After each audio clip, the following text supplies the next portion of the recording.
Job 40. God then confronted Job directly. Now, what do you have to say for yourself? Are you going to haul me, the mighty one, into court and press charges?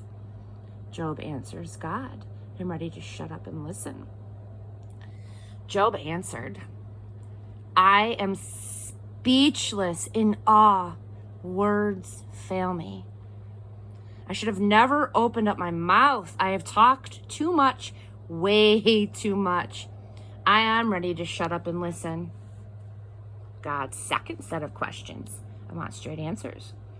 God addressed Job next from the eye of the storm, and this is what he said. I have some more questions for you, and I want straight answers. Do you presume to tell me what I am doing wrong? Are you calling me a sinner so that you can be a saint? Do you have an arm like my arm?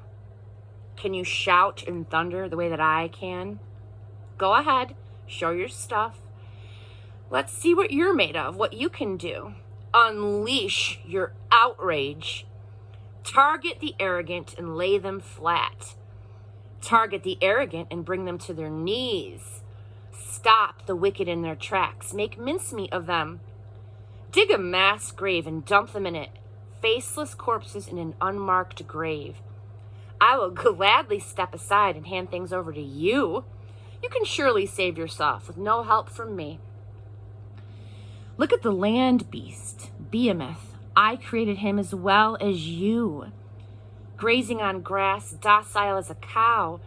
Just look at the strength of his back, the powerful muscles of his belly. His tail sways like a cedar in the wind. His huge legs are like beech trees. His skeleton is made of steel. Every bone in his body is hard as steel, the most magnificent of all of my creatures. But I still lead him around like a lamb. The grass-covered hills serve him meals while field mice frolic in his shadow. He takes afternoon naps under shade trees and cools himself in the reedy swamps. Lazily cool in the leafy shadows as the breeze moves through the willows. And when the river rages, he doesn't budge. Solid and unperturbed, even when the Jordan goes wild. But you would never want him for a pet. You'll never be able to housebreak him. Chapter 41, I run this universe. Or you can pull in the sea beast, Leviathan, with a fly rod, and can you stuff him in your creel? Can you lasso him with a rope or snag him with an anchor? Will he beg you over and over for mercy or flatter you with flowery speech? Will he apply for a job with you to run errands and serve you for the rest of your life? Will you play with him as if you were a pet goldfish? Will you make him the mascot of the neighborhood children? Will you put him on display in the market or have shoppers haggle over the price? Could you shoot him full of arrows like a pincushion or drive harpoons into his huge head? If you so much as lay a hand on him, you won't live to tell the story. What hope would you have with such a creature? Why, one look at him would do you in. If you can't hold your own against his glowering visage, how then do you expect to stand up to me? Who could you confront me with and get by with it? I'm in charge of all of this. I run this universe. But I have more to say about Leviathan, the sea beast, his enormous bulk, his beautiful shape. Who would even dream of piercing that tough skin or putting those jaws into bit and bridle? And who would dare knock at the door of his mouth, filled with row upon row of fierce teeth? His pride is invincible. Nothing can make a dent in that pride. Nothing can get through that proud skin, impervious to weapons and weather. The thickest and toughest of hides, impenetrable. He snorts and the world lights up with fire. He blinks and the dawn breaks. Comets pour out of his mouth.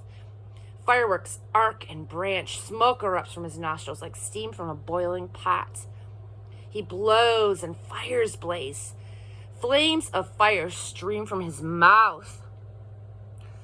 All muscle he is, sheer and seamless muscle. To meet him is to dance with death. Sinewy and lithe. There's not a soft spot in his entire body. As tough inside as out, rock hard, invulnerable.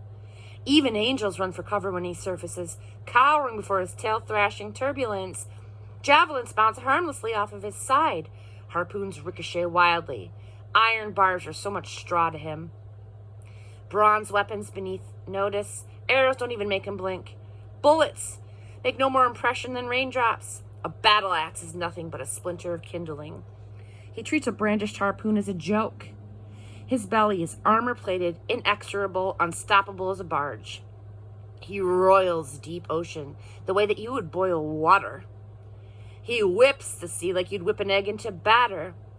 With a luminous tail stretching out behind him, you might think ocean has grown a gray beard.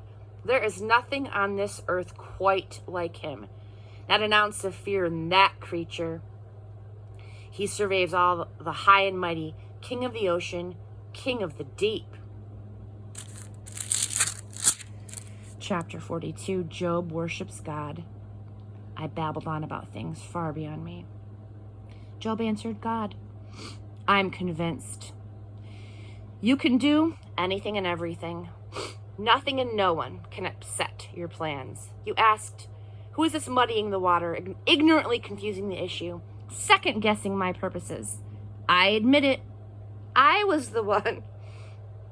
I babbled on about things far beyond me. I made small talk about wonders that were way over my head. You told me, listen, and let me do the talking. Let me answer the questions. You give the answers. I admit, I once lived by rumors of you, and now I have it all firsthand, from my own eyes and ears. I'm sorry. Forgive me. I will never do that again, I promise. I will never again live on crusts of hearsay, crumbs of rumor. God restores Job. I will accept his prayer. After God had finished addressing Job, he turned to Eliphaz the Temanite and said, I have had it with you and your two friends. I'm fed up. You haven't been honest either with me or about me, not the way that my friend Job has. So here's what you must do. Take 7 bulls and 7 rams and go to my friend Job. Sacrifice a burnt offering on your own work behalf. My friend Job will pray for you, and I will accept his prayer. He will ask me not to treat you as you deserve for talking nonsense about me and for not being honest with me as he has. And they did it. Eliphaz the Temanite, Bildad the Shuhite, and Zophar the Naamathite did what God commanded, and God accepted Job's prayer. After Job had interceded for his friends, God restored his fortune, and then he doubled it. All of his brothers and sisters and friends came to his house and celebrated. They told him how sorry they were, and they consoled him for all the trouble that God had brought about upon him. Each of them brought generous housewarming gifts. God blessed Job's later life even more than his earlier life. He ended up with 14,000 sheep, 6,000 camels, 1,000 teams of oxen, and 1,000 donkeys. He also had 7 sons and 3 daughters.